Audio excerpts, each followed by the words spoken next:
Hello and welcome to Dimakatso's Makala podcast channel. Makala, meaning branches, Kasisuthu. My name is Amanda Masondo and I'm your host. We hope this podcast finds a way to impact, educate, and inspire your next. We're on Apple Podcasts, Spotify, Google Podcasts, and Buzzsprout. Basically everywhere where you find your podcast fix. Hello. Good afternoon, good evening, whenever you are catching this podcast.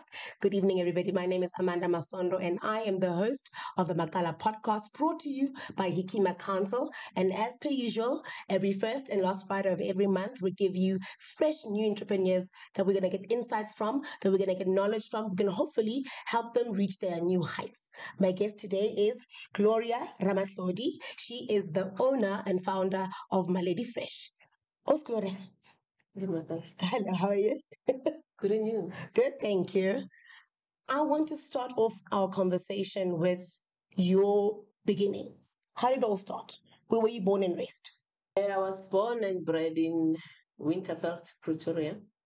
I lived with my grandparents, grandmother and grandfather. My grandfather was a businessman. So I started doing business at the age of 6. Okay.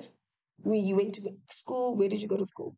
I went to school in the same village. I used to walk to school. It was about 2 kilometers from home in Winterveld. And then when you think about when the entrepreneurial bug bit you, so I understand that you had some ambitions about being a doctor. Tell me how you went from wanting to be a doctor and then being an entrepreneur. Sure. I really wanted to be a doctor. When I matriculated, it was my passion and my desire to be a medical doctor. But things didn't go according to my plans. You know, they say God's plans are not our plans. So I did an application at the medical school. Unfortunately, in Jan, when they opened up and I went to check my application status, I was told that there was no application. I didn't do any application.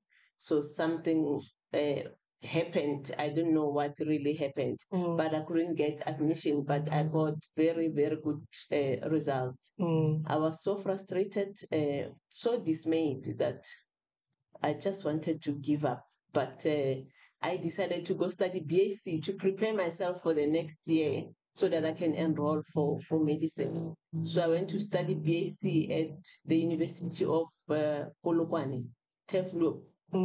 Yes. Okay. So then you prepare yourself, and then what happens? What happened is that the following year, when I was supposed to go enroll at the medical school, my brother actually convinced me to do this course called BAc Food Science.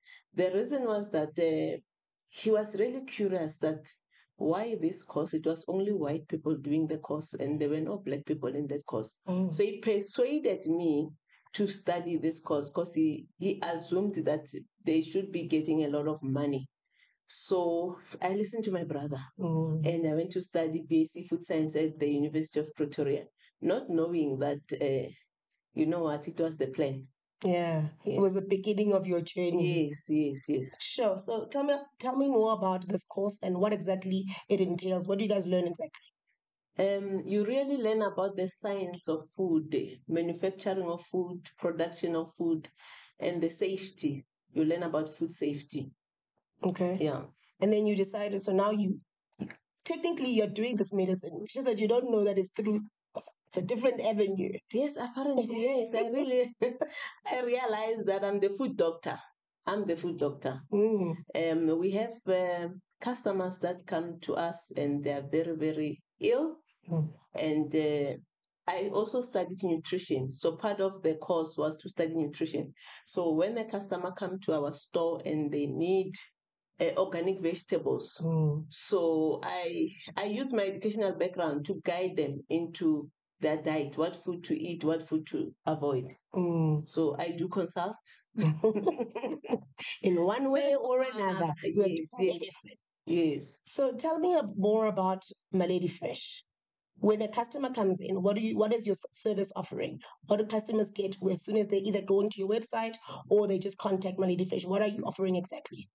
Maledi Fresh, we offer a wide variety of organic fruits and vegetables. When you come onto our website, you will find a wide range that if you go to any normal retail store or to food markets, you wouldn't find those items, those offerings. Yes. And do you maybe have an idea of maybe who your customer base is? Obviously, now you've been in business for a while. How long have you been in business? I've been in business, it's 14 years now. 14 years. Yes. So 14 years, you can roughly tell who your customer base is. Is it young people? Is it older people, females, males? Do you have a sense of who exactly is buying from you? We have more of older people, and the youth now we're starting to get more of the young people because they're now conscious of their health. They want to eat healthy. Yeah, but mostly it's older people.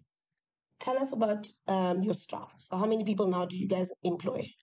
We have 10 staff. It's 6 permanent and 4 casual staff members. Sure. Yes. So obviously, South Africa then goes into COVID, right?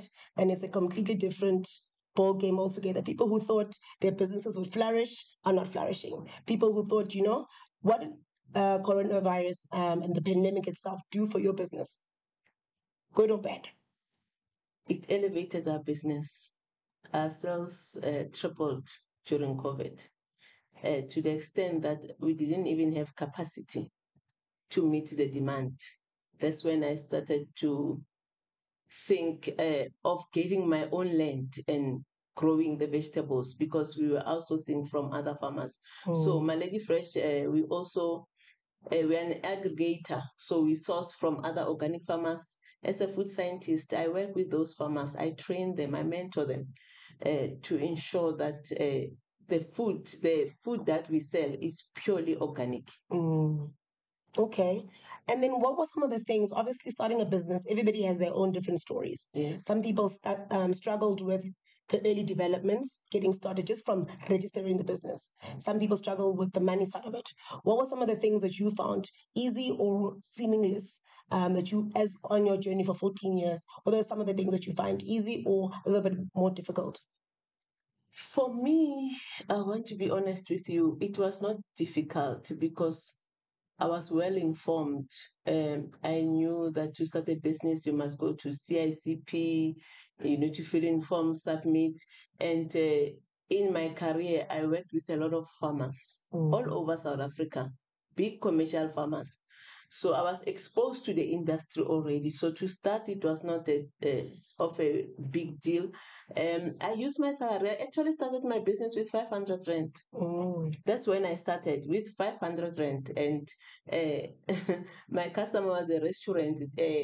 They needed avocado. Initially when I started, it was a strategic move, but unaware that is a strategic move because at that moment, the avocados were not in season. Yeah. So because we know a lot of farmers around the country, I could get the avos at that time while they were not in season. And that opened doors for Maledi Fresh. So I feel like we're missing a step. So I get it, we did the course. And then there's Maledi Fresh. What's happened? What's that before? Did you go work somewhere first? Or did you just start your business from that course? I worked somewhere. I worked in different farms. I think I worked for 3 companies. And it was, I started at a farm. Then I thought, I'm not a farm girl. I need to do something else. Then I found a job at Epic Foods where they do oils, fats and oils. And it was worse. I said, no, I can't do this. I'd rather go back to farming. Yeah. And I went to work at a farm, a very successful business. And the employer actually headhunted me while I was in the fat and oil industry. And we had a very great relationship, a father and daughter relationship that he really, really mentored me. And when I started my business, I had to resign. And it was the most difficult thing for me to do because we had a very close relationship. But you know what? I had to make that decision. And when I made the decision, initially he was very upset. But few days down the line, he was very proud of me that I took this bold step. And he decided to support me to say, you know what, we're not going to replace you. You need to consult. So from now on, you will run two businesses at the same time. So in terms of finances, I still had a salary coming in while I'm running my business. Do you remember what you did with the first salary? The very first one from the farmer. What did you do with it? From the farming business. From when you're working there and you got your first salary, but you've got it. Here's the money for you. Thank you for working this month. What did you do with it? Black tax. You have to go back home. Yeah. That's it. You have to go back home and spend it for the family. Yeah. You mentioned that you grew up in a setup that was quite a little bit business savvy. It sounds like you guys it wasn't foreign for you to get into business. Yes. So what would you say were some of the money lessons or some of the money things that you learned while you were still growing up, while you were still Dimakatso, the little girl? What did she pick up? I picked up a lot. I was like selling, and I had to report to my grandfather and write down the total cost of the day sales. My sales we made. I had to write down invoices. We're also selling sepato, the kota. I had to prepare that, make the chips, and make sure that all the ingredients are there. At that moment, it was unpleasant as a child. You want to play, you want to hang around friends. But I didn't have that opportunity. I was trained into doing business, and it was not nice. But I'm grateful today because I'm the woman that I am today because of the background that I received. And we don't realize that these humble beginnings, they are the part of the reason why, how you are able to run your business now. Yes. So from that cheese, don't say about cheese is this amount, that bread is this amount, and you're able to come together and how you need to make profit at the end of it. So all of those things, do you think that some of those lessons, you are able to incorporate them in your business now? Yes, sure. I am. My grandfather was very strict and will do stock take every day. If there's any shortages, you need to explain. So he was very, very strict. And, even with the deliveries, he will monitor the time that you left and came back. He was very strict. And I'm grateful that I'm applying what I've learned then to now. Yeah. So let's talk about entrepreneurship as a sector. Obviously, if you've been in business for 14 years, you've seen the up, the down, but the red is doing this. They're saying consumers can't afford this. Do you know what I mean? You've seen all the ups and downs of that trajectory. Give me a sense of how you would define entrepreneurship now, knowing what you know. Sure, entrepreneurship is not that easy. It requires determination. It requires patience. It requires passion. In the space that I'm in, it requires faith because look at the weather, what's happening. This year we've had the most, we had heat waves after heat wave, and it affects the crops. And if you're not passionate about what you're doing, you'll just give up. So for me, entrepreneurship, it needs that strong character. It needs somebody who is determined, who has a goal and is willing to do whatever it takes to reach that goal. So when we talk about the staff that you now have, right? Yes. 10 staff, but obviously you've never really been in charge of anyone. You were yourself an employee. How would you describe your leadership style? Now that you have now people who are under you, now you have to tell them what to do. Now they have to, all these things that pertain to running a business. What do you think your leadership style is? Like my grandfather's. You're also strict. Very strict. Very strict. But I teach my employees. I mentor them because I want them to, to gain knowledge and wisdom while they're still working at Maledi Fresh. So I push them above what they know or what they can do. I remember we had one staff member that I saw potential in her, and I said, you know what, I want you to start doing admin. And he was shocked. Me, admin, I've never touched a laptop in my life, and I said, I will train you, and you're going to do the invoices for us. And I was patient enough to train them because I saw that quality is there, that ability is there, and they were doing invoices, statements within 6 months. They were perfect. Let's talk about involving technology, right? Technology, people always, depending on where in the spectrum you fall, whether you're a little bit older or a little bit younger, but introducing technology to your business is not always easy, right? In terms of Maledi Fresh, what kind of technological services are you guys using, and how have you found that transition?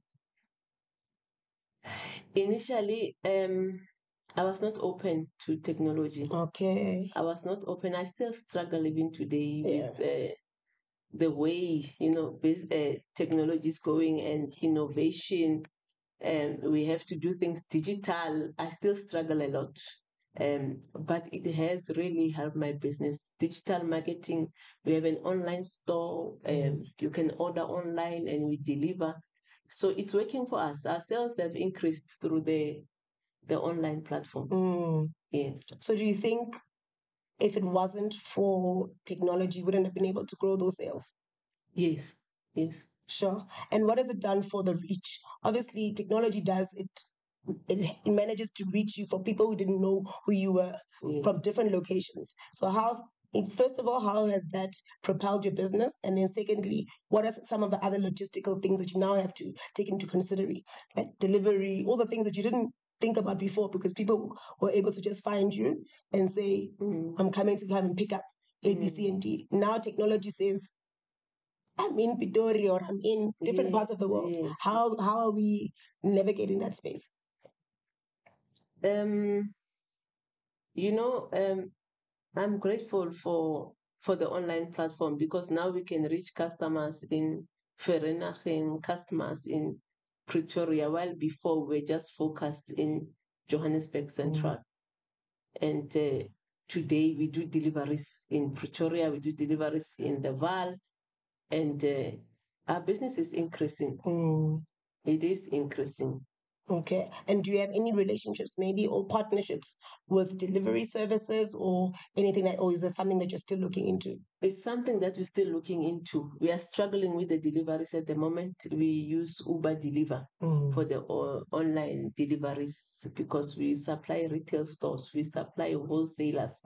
So we have only one truck and a buggy. So it's not sufficient to do all those deliveries per day. Yeah. Yeah. So obviously this is a platform where anybody could be listening, right? From customer or somebody that has a delivery process. What are the things that you can say is the thing that you need to make that process seamless, even if it's from Uber who might be listening? What do you think is some of the challenges? How could they help you make it a little bit easier? It will be great to partner with a logistic company in order for us to be able to grow our business, because currently we are limiting our orders per day based on the logistics. Based on logistics, we can do 20 deliveries by Uber through Uber. So I'm looking into it. I'm really looking into it to partner with a logistic company whereby we can tell them on a daily basis that we have 20 orders, give them the addresses and they just come and pick up. It will make life easier for us and it will be convenient for the customer because they will get their produce on time. So currently, if you order the day before, you might get your order the following day in the afternoon. So you find that the customer needs to cook lunch and their order is not there yet. So partnering with a logistic company is something that we are on it. Yeah, and something that can help grow your business. Yes, it can help grow my business. Ladies and gentlemen, if you're out there, you're a logistic company, you have trucks, Maledi Fresh is open to collaboration and partnerships. I'm promoting. It's a promotion. Okay, so consumers, right? The cornerstone of your business is, of course, consumer. It's word of mouth. It's people talking about your brand. But the consumer has been a little bit strained, right? They no longer are able to buy the things that they normally used to buy. Your basket prices, I'm telling you, are able to say 2 avocados and an onion and a what. Now you're skimping. Now you can't buy avocado anymore. What are some of the trends that you guys are picking up in your business? What are people saying they can't do anymore? And how are you guys trying to mitigate that? Sure, it's a challenge. I'll just give you a recent scenario that happened last week. So a customer needs to drink celery juice on a daily basis. Yes. So they used to buy like 12 bunches of celery, and it lasts for a whole week. Yeah. And with the weather that we've been experiencing recently, the crops, they don't grow well. They're not doing well. And the size of the celery is smaller. So the client was telling us that, guys, I need to double my order for the celery, but it's costly. I can't afford to do that. Yeah. So it means that I will have to opt for a celery that has pesticides than the one that is organic and free from all synthetic chemicals. Yeah. And for me, it really dawned on me, because we want people to have access to the organic vegetables, because they benefit your health. So it's something that I'm working on to see how we can work on our pricing. We are expanding the farm so that we can make the produce easily affordable for the customer. The more availability we have, the more we can reduce the prices. We are also mobilizing other small farmers to grow organically so that we can have a excess amount of produce. Yeah, of stock. And then let's talk about collaboration, right? I'm already hearing you talk about other farmers that you are already in collaboration with and talking to about growing other aspects of your business. How important is it for just entrepreneurships across the board, whether from different sectors, like the one that we just spoke about, logistics now? How important is it for you, do you think, partnering with other entrepreneurs would be in order to grow your business?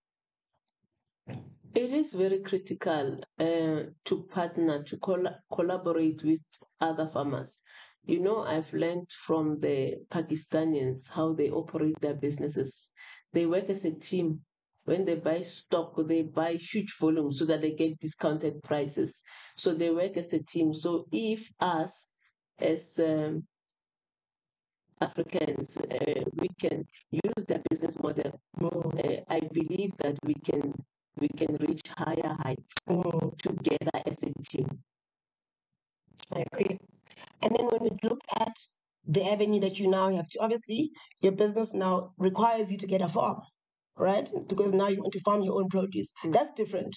So you're an entrepreneur, that's a different avenue of your business. How have you found that journey to be an actual farmer? The thing that you said in the beginning, which you didn't like. Being a farmer is not easy. That part of the business, it's not easy, but if you do things right, the thing is that sometimes as entrepreneurs, we want to rush. You rush into things, you don't do your research, you don't do your homework. You just take the seed, put in the ground, and you expect that it will grow. You hope that it will grow, while you need to take care of your soil, you need to cultivate your soil, you need to feed the soil first for you to get the correct quality of produce. So it's a bit complicated.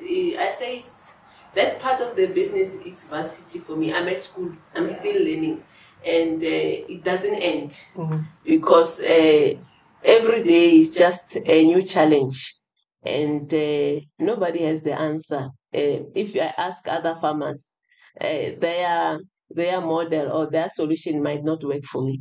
So it's just a challenge after challenge, but we soldier on and continue to look for solutions to ensure that we feed the people of our nation and we feed them the right food, clean food. Yeah. Because food scarcity is a thing now. A thing that we never used to think about before. Now it's a thing that we live by every day. Yes. And most important thing is to take care of the soil. If you take care of your soil, it will produce for years and years, generation to generation. But using synthetic chemicals, it damages the soil structure. And in few years to come, you can't even use that land for farming. So if we can go back to the basics, farm the old style way, I'll say that, we'll really have a solution for food insecurity. Yeah. I mean, there's also questions now lately about the kind of water that we're drinking, right? People don't seem to be trusting the water that's coming out of their taps. Are you guys seeing any issues with that yet? We're using borehole water. We're using borehole water. We're not using municipal water.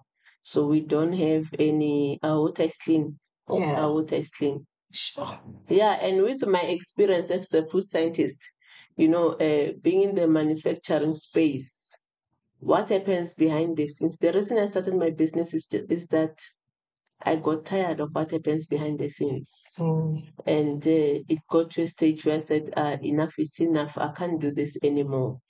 So, you are in a business to ensure the safety of the food, to ensure that food is safe for the consumer. Let's talk about partnering with retailers, right? There are a lot of entrepreneurs that want to get into that space. They have been running their business for a little bit. Now they want something to propel their business and grow their business and customer base a little bit more. How did you come about working with retailers, and how has that journey been for you? For me, from my career, I used to work with retailers. And as a food scientist, the food industry is very small. So as food scientists or food technologists, we know each other. And it was not difficult, because when I call a retailer, you find that it's someone that whoever the technologist is working there, someone that I used to go to school with.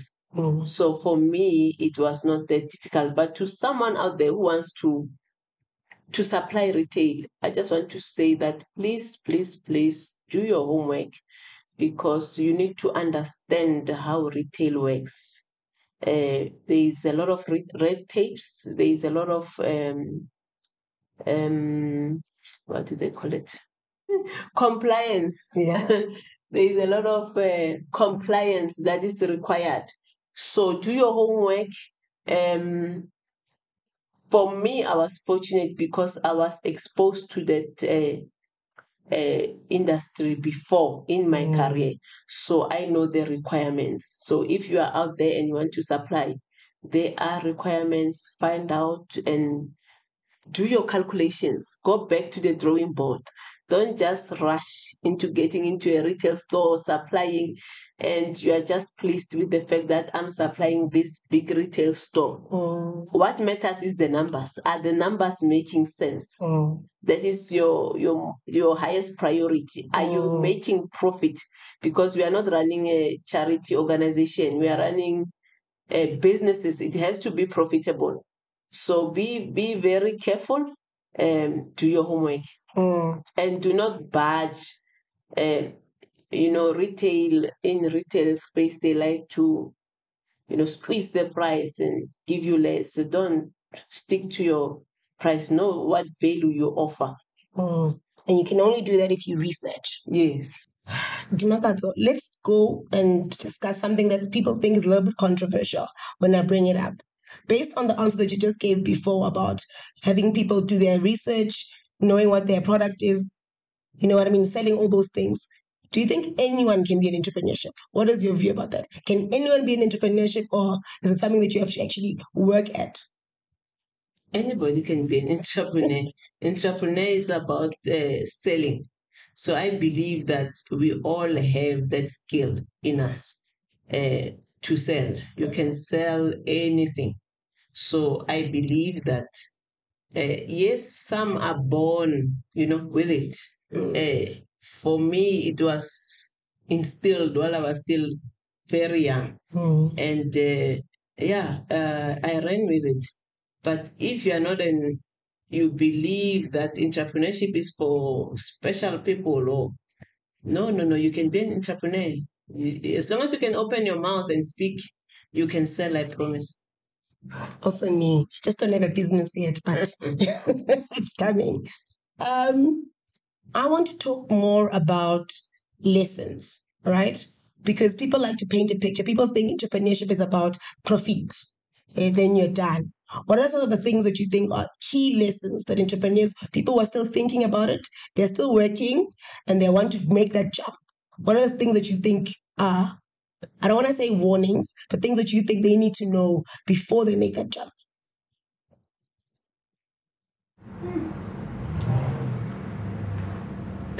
I'll say time management, financial management for me is number one, because you need to know how to manage the finances. So when you get into business and you get your first tender, they pay you R1 million. You don't go buy a Mercedes Benz. You invest that money back into the business. You grow your business. That is very important to have the skill. And as entrepreneurs, we neglect The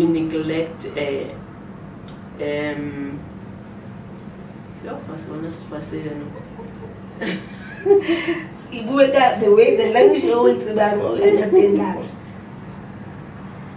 we neglect to empower ourselves to get knowledge about finances. You know, as an entrepreneur, I used to have a fear when I hear the word SARS. I just close my ears. I don't want to hear anything. But it's important as a business owner that I understand what are the requirements, what SARS requires from me. SARS is a very good friend. It's my friend now because I get paid my VAT back. So before, I did not want to share about it because I didn't have knowledge. You know, when you don't have knowledge, you perish. Equip yourself and know what is required. There are free courses that you can check them out about financial management. The other one I said time management. You know, some people think as a business owner, you can start your day at 11 o'clock.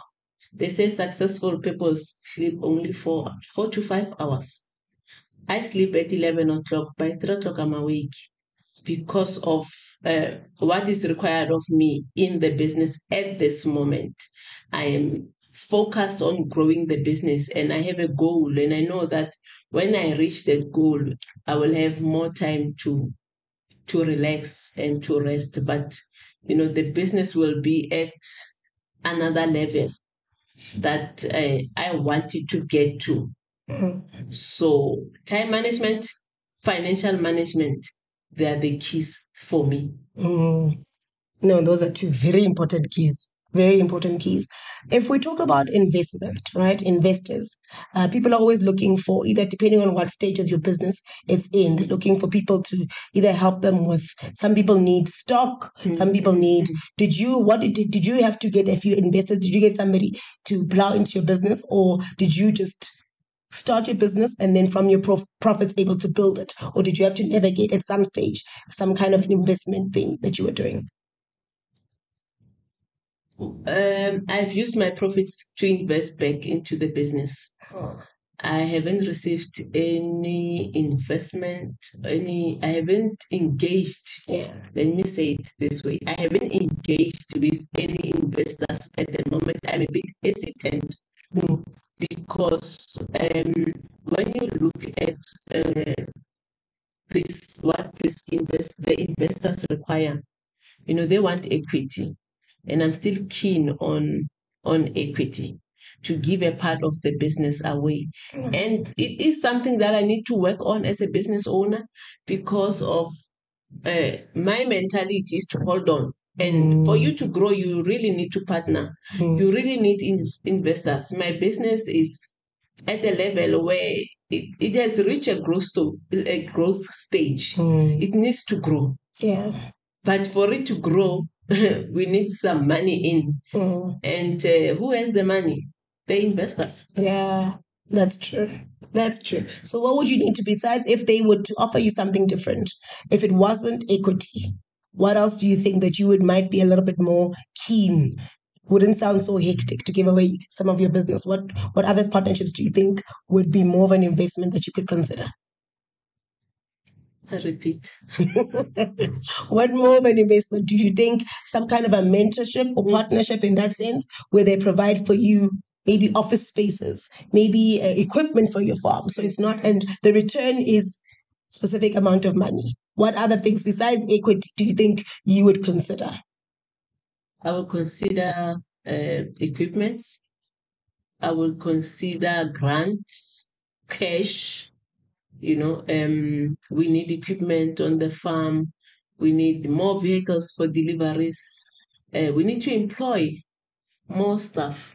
We actually am working on building a training center. We are accredited by AgriSeta to do farming courses. So we want to build a training center. So I believe that once that is accomplished, a lot of young women and young men, they will get the opportunity to learn more about farming and be mentored to start their own businesses. So we are really looking for an investor. If you are somewhere, you are out there, you have billions, you don't know what to do with them, please, Maledi Fresh is waiting. Yes. See, I love it. I love it already. I love it for you. So let's dream a little bit. You had already started telling me about some of the things that Maledi Fresh is going to be working with in the next couple of years or two. Let's dream. What if you close your eyes and you envision the future that is Maledi Fresh? What does that look like? Where are you guys? Are you guys expanding? Are you growing? What is it that you think is the thing that you want for your business the most? Do you want more trucks? What is it? Dream. This is a dream now. The dream scares me. When I think about it, it really scares me. And amazingly, 2 years after starting my business, I had this vision. I had a drawing. I did a drawing of Maledi Fresh with a fleet of trucks. Yes. And I kept that drawing on my fridge, so that I can see it every day and it can remind me of where I want to go as Maledi Fresh. Yeah. And when I look at 8 years down the line, I realize that we are really closer to that dream. Yeah. We are really closer. And our dream involves social development. It involves empowering the community. I'm farming at a village where I was born and bred. After varsity, I actually left the village when I matriculated. And I went back to the village after 20 years. And I found the village still the same way. Yeah. No development, no changes. And I said, I will make the changes. I will build the roads. I will make a difference in this community. Thus, I'm saying that we're going to build a training center, because we realize that about 90% of the youth, they are unemployed. They don't have a hope. They have lost that hope. We want to rebuild that hope. And we also work with young women. We want them to gain that dignity back as women, because they have given up. They have really given up. And for me, this dream, if it's accomplished, it will be a fulfillment. I would have lived to fulfill the purpose of me being on earth, of me being alive. If you could get people to collaborate with you on this project, on your future plans and the dream that is Maledi Fresh in the future, what kind of things do you need? You're sitting here with people who are listening to you, that after this, your phone is going to be buzzing. So I need you to name the things. Tell them the things that you're saying that you're going to be needing, whether it's towards the training center, the education part of it, whether it's involving Maledi Fresh as a business. What are the things that you think if people can just, because some people who are going to be able to assist you are not necessarily entrepreneurs. They are people who are working, but who believe in the institution of entrepreneurship and what entrepreneurship is supposed to do. By the way, you guys are hiring the future. So we want to help you hire into the future. So what are the things that you actually need? We need a pack house. We need a pack house to pack our vegetables, to be able to supply more of the retail stores and to also do export. So you require to have a proper facility that is compliant. That's the first thing that we need to implement. And that pack house will be a central pack house for all the farmers in the village. Maledi Fresh has a market, but we do not have capacity to meet the market. So we will be working with smallholder farmers around the village. And even the older women, we are open to work with the older women. Because remember, they were farming years before. They love farming. They are passionate about farming. I had an older lady that asked me to plant sweet potato on my farm because she has passion in farming. And I just allocated the space for her to plant. Oh, nice. And for me, looking at her on that day planting, it really melts my heart to see that I have resuscitated that passion and that vision and that hope. So we need a pack house so that all the farmers, they can grow. We can give them growing programs that they grow certain products that will be sold at Maledi Fresh and organic vegetables. And we are also willing to train them and to invest in their business in terms of getting the certification and advising them on how to get certain requirements and to meet certain regulations. I am willing to do that, to work with other farmers. And we have just one central pack house that will be receiving from multiple farmers, and we supply the retail space. The other thing is to do an abattoir, because in the villages they have cattle, they farming goat, but it's not really a business. They don't take it as a business. They just farm as a hobby. It's a hobby, but not knowing that I can actually get my food from here. I can actually put bread on the table from this head that I have. You find that a family, they struggle to buy bread.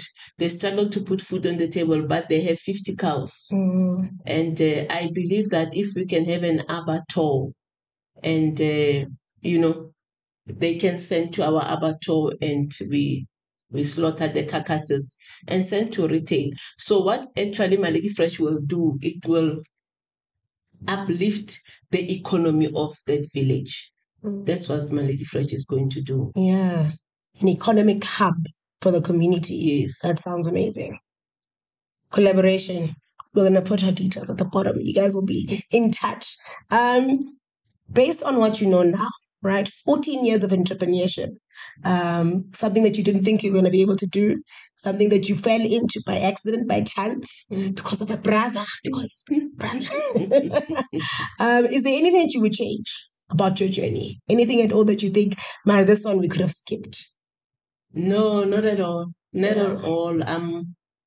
I'm living my life. I'm fulfilled with what I do because it touches other people's lives. It changes other people's lives. It heals.